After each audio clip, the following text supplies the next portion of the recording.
আজকে আবার লাল পানি খাইছু? না আব্বা, আমি লাল পানি খাইনি। যদি বিশেষ না হয় তাহলে আমার বন্ধুকে জিজ্ঞেস করো।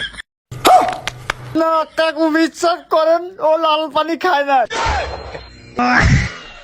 বেরিয়ে যাও বাড়ি থেকে। ও ওই রিয়া না? কে ওই রিয়ার জন্য আমাকে ডিভোর্স দিচ্ছে তাই না? ইয়া শুনে রাখো, ওই রিয়া হচ্ছে আমারই ফেক আইডি। আব্বা, কদিন সবচেয়ে মানুষ কার কাছে বেশি ক্ষমা চাই? কার কাছে আবার? বোর কাছে? সবাই রেখে নিজের মতন মনে করো। তো গাইস, বরাবরের মতো আপনিও আমাদের সাথে অস্থির বাঙালিদের অনেকগুলো ভিডিও দেখতে চলেছেন। আর হে বন্ধুরা, এই ভিডিও সম্পূর্ণ দেখলে আপনি না হেসে একদমই থাকতে পারবেন না। চলুন এবার কথা না বেরিয়ে শুরু করা যাক। তোর কত বড় সাহস তুই আমার মেয়ের সাথে প্রেম করি? এই মুহূর্তে আমার মেয়ে ভুলে যাবো না হলে কল তোর খবর আছে। বলেন কি? ওই ভুলে যাওয়া আমার পক্ষে সম্ভব নয়। আমার জীবন দিয়ে দেবো, তা আপনার মেয়েকে আমি ছাড়বো না। লে, এই দেখা জীবন দে, দেখ কিরম পারিস। দেন। তুই কিরম পারিস? হ্যাঁ, আমিও তো খাই, আমিও ভালোবাসিলে, আমি টাইম পাস করছি। সুতরাং গাইস, আপনারাই বলেন আমার বন্ধুর এখন কি হবে? বন্ধু 6 বছর ধরে ভালোবেসে এই মেয়েকে নিয়ে ঘর সংসার তৈরি করতে চেয়েছিল, কিন্তু এখন তার কি উপায় হবে?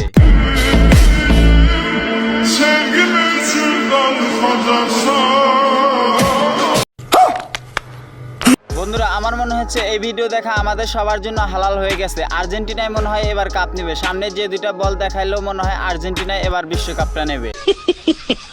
সুতরাং গাইস, চলুন এবার দেখে নেই ছেলেরা বিয়ের আগে কিভাবে কাপড় চোপড় দিয়ে নেয়।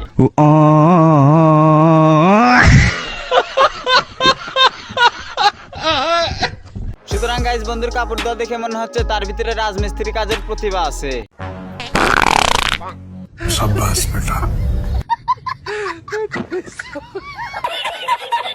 তো গাইস, আমার মনে হচ্ছে এরকম বন্ধু থাকার চেয়ে শত্রু থাকা অনেক ভালো। আর কারা কারা এই ভিডিওটা খেতে বসে দেখেছেন অবশ্যই কমেন্টে বলে যাবেন। বেরিয়ে যাও বাড়ি থেকে।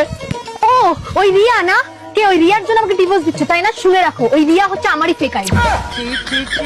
তো গাইস, ভিডিওর প্রথমেই বলেছি অস্থির বাঙালিদের ভিডিও দেখে না হেসে থাকতেই পারবেন না। এখন বলে যাবেন কমেন্টে এই বদি জামাইয়ের কি অবস্থা হবে। লেও শুরু করো। দাঁড়াও, স্বামী রয়েছে, একটা ব্যবস্থা করতেছি। কথা কি ক্লিয়ার না ভেজাল আছে? জান, আমার সরকারি চাকরি হয়ে গেছে। স্বামীর সরকারি চাকরি হয়ে গেছে। সুতরাং গাইস, আমার যদি এরকম একটা বউ থাকতো তাহলে আজকে কিস্তি দিলে ডিভোর্স দিতাম। আপনি হলে কি করতেন অবশ্যই কমেন্টে বলে যাবেন।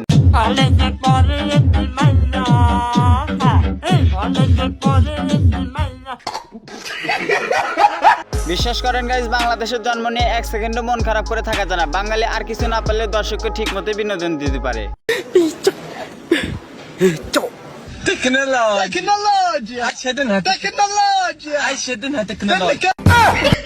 সুতরাং গাইস, আমি শুধু বারবার একটা কথা ভাবতেছি, সামনে অল্প কাটা চুলে যে কাটিংটা দিয়েছে, বেচারা নিচে মিসাইলের জায়গায় কোন কাটিংটা না দেয়। আব্বা, কদিন সবচেয়ে মানুষ কার কাছে বেশি ক্ষমা চাই? কার কাছে আবার? বোর কাছে? সবাই রেখে নিজের মতন মনে করো। গাইস, সবাইকে নিজের মতো মনে করবেন না। হতে পারে আপনি আপনার বউয়ের সাথে থালা বাসনও মেজে দেন। তুই আজকে আবার লাল পানি খাইছু? না আব্বা, আমি লাল পানি খাইনি। যদি বিশেষ না হয় তাহলে আমার বন্ধুকে জিজ্ঞেস করো। না কাকু বিশ্বাস করেন, ও লাল পানি খায় না। তো গাইস, আশা করি সম্পূর্ণ ভিডিওটি আপনাদের কাছে খুবই ভালো লেগেছে। যদি ভালো লাগে তাহলে অবশ্যই একটা লাইক দিয়ে চ্যানেলটি সাবস্ক্রাইব করে যাবেন এরকম ভিডিও পরবর্তী দেখার জন্য। ধন্যবাদ।